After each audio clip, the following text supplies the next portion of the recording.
Kaway-kaway sa ex ko! Grabe, ngayon ko lang na-realize. Pangit mo pala pag di kita mahal. Ginagawa mo? Bakit mo ako away? Di ba sabi ni Tokayo bawal na aaway? Sabi niya ni Nanay sa akin, Nanay Commandments, mas presto yung girlfriend ko ngayon. Opo. Di ba Tokayo? Di ba Tokayo? Mas press yung girlfriend ko ngayon kaysa sa kanya. Di ba? Sabi kasi ni Nanay sa akin, mas press siya kesa sa'yo. Kaya dapat, di ba, Tokayo, ako nagsabi sa kanya ng ganon. Di ba, Tokayo? Di ba?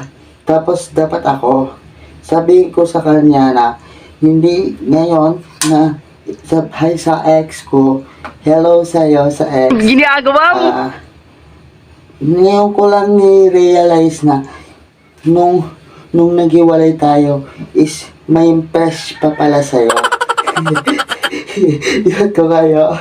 Tama ako, Tokayo.